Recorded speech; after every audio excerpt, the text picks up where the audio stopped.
Автоматчик? Автоматик. Ага, окей. Еще? Механик, механик. Инженер, механик. Девочка? Вы тоже? А, не даже. Ага. Окей, как нравится учиться? Осознанно выбрали профессию?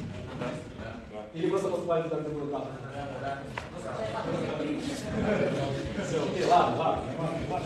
Все мы делаем иногда ошибки, да? Ну, ничего страшного. Просто вот такая тема, про которую мы сегодня будем говорить, она в университете.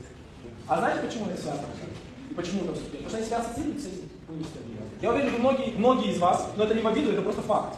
И я тоже так же самое мыслю. Когда вы уходите из университета, вы просто пытаетесь это забыть.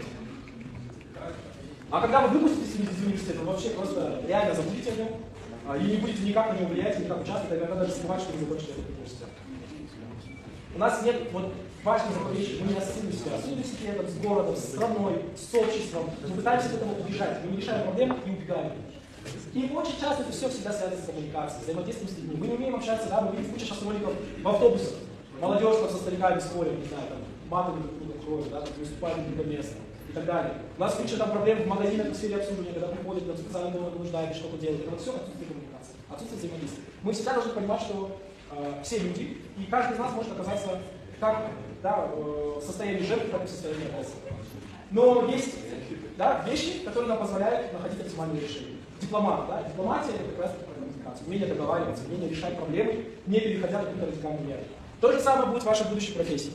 Когда, не знаю, у вас будут проблемы с вашими партнерами, и вам нужно будет их решать. То есть иногда проще договориться, чем пойти в суд, да, там, не знаю, ждать судебного решения, потерять кучу времени, вложить кучу сил, потратить дополнительные ресурсы на это все и прийти к какому-то мнению. Иногда проще договариваться. Вот этим тоже нужно уметь обладать, понимать, что вам нужно, что нужно другому человеку, другой стороне, другой организации, как можно этого достичь. Путем переговоров. Где-то вам нужно уступить, где-то другой стороне, да, приходить к компромиссу. Это тоже очень важно. Клиентоориентироваться. В чем может произойти? Это никак не кажется другому, а компания понимает. Ничего лучше не придумаешь, да? Грубо говоря, да, вы так вот, придумаешь. Просто компания старается удовлетворить, смотря на то, как люди отбираются на продукты, они стараются его улучшить. Ну, собственно говоря, да, ну клиентоориентированность, это у нас сейчас очень, да, часто говорят, пациентоориентированность, студентоориентированность, да, клиентоориентированность. То есть, когда мы понимаем, какая боль нашего покупателя, нашего, не знаю, партнера, нашего студента, нашего пациента, мы понимаем, что с ним не так, мы решаем эту проблему, эту боль. Но теперь скажите, насколько это у нас развито? Ну вот, в живой пример, вы приходите в поликлинику на прием к врачу. Нет. Ну, скорее всего, на вас наорут уже, да, в самом ходе, когда вы неправильно сдали группу, или регистрируют на вас отвечают. Или врач скажет, что не в свое время. Да, или это, кстати, связано с тем, что бесплатно, если люди бесплатно, видите, что управляют. Ну, не факт, тоже не факт. Окей, в магазин вы приходите, да, там, не знаю, продавец ховался, наорет на нас, что-нибудь еще скажет. Там есть это?